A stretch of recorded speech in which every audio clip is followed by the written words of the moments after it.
Toxic behaviour அப்படின்னா என்ன?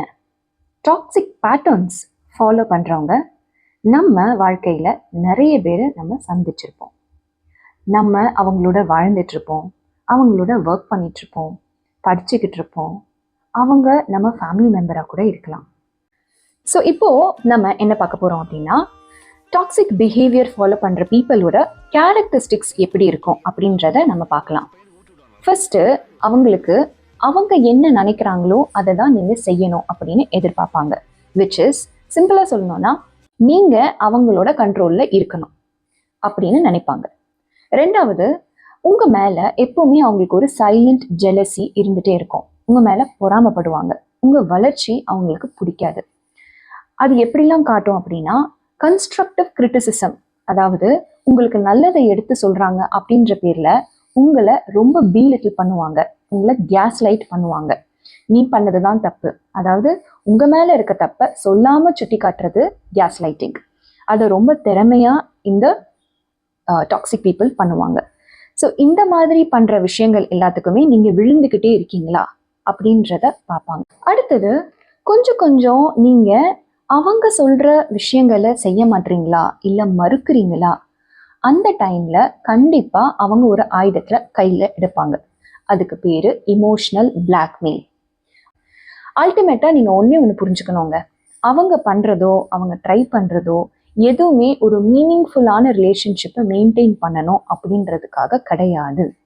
அவங்களுக்கு ஒரு விக்டம் வேணும், அவங்களுக்கு ஒரு ட்ரம்ப் கார்டு வேணும் இந்த கேமை ப்ளே பண்ணுறதுக்கு, அவங்களோட கேமை ப்ளே பண்ணுறதுக்கு.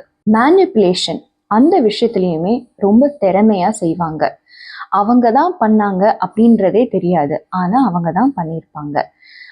அவங்க பண்ணது அப்படின்றது வெளியவே வராத அளவுக்கு என்னெல்லாம் பண்ண முடியுமோ பண்ணுவாங்க. நிறைய பொய் சொல்லுவாங்க. ரெண்டாவது, இந்த மாதிரி ரிலேஷன்ஷிப்பில் நீங்கள் எப்படி ஃபீல் பண்ணுறீங்க அப்படின்றத வச்சு கண்டுபிடிக்கலாம். So after a conversation or in a relationship with a toxic person, நீங்கள் ரொம்ப எக்ஸாஸ்டடாக ஃபீல் பண்ணுவீங்க. உங்களுக்கு எனர்ஜி அப்படின்றது ட்ரெயின் ஆன மாதிரி ஃபீல் பண்ணுவீங்க. உங்களை எப்போவுமே செகண்ட் கெஸ் பண்ணி டவுட் பண்ணிக்கிட்டே இருப்பீங்க. நீங்கள் பண்ணதெல்லாம் கரெக்டாக, நீங்கள் பண்ணுறது தான் தப்பு, ஏன் இப்படி தப்பாக பண்ணிகிட்ருக்கோம் அப்படின்னு அந்த செல்ஃப் டவுட்ஸ் நிறைய உங்களுக்கு வரும். உங்கள் செல்ஃப் எஸ்டீம், கான்ஃபிடென்ஸ் எல்லாமே ரொம்ப டவுனாக இருக்கும். என்னால் எதுவுமே பண்ண முடியல அப்படின்ற ஒரு தாழ்ந்த மனப்பான்மையை உருவாக்குவாங்க. அடுத்தது, உங்கள் அந்த கான்வர்சேஷன் முடிச்சுட்டு வந்த அப்புறம் எய்தர் நீங்கள் கோவமாக இருக்கலாம், பதட்டமாக இருக்கலாம், இல்லை குழப்பத்தோடு இருக்கலாம். இந்த மாதிரிலாம் கன்சிஸ்டண்ட்டாக நடந்துகிட்டே இருக்குது அப்படின்னா தென் for sure you are into a toxic relationship. உங்களோட ஃபீலிங்ஸ், இமோஷன்ஸை வேலிடேட் பண்ண மாட்டாங்க. நீங்கள் ஏதாவது ஒரு ரேஸ் பண்ணுறீங்க அப்படின்னா எதுக்கு சும்மா ஓவராக ஃபீல் பண்ணுற, ஏன் ஓவர் ரியாக்ட் பண்ணுற அப்படின்னு சொல்லுவாங்க. அடுத்தது, அவங்களுக்கு ரெஸ்பான்சிபிலிட்டி எடுத்துக்கிறதுல கொஞ்சம் கூட இஷ்டம் இருக்காது. ஆனால் நீங்கள் நிறைய தப்பு பண்ணுறீங்க அப்படின்னு உங்களை தான் ப்ளேம் பண்ணுவாங்க.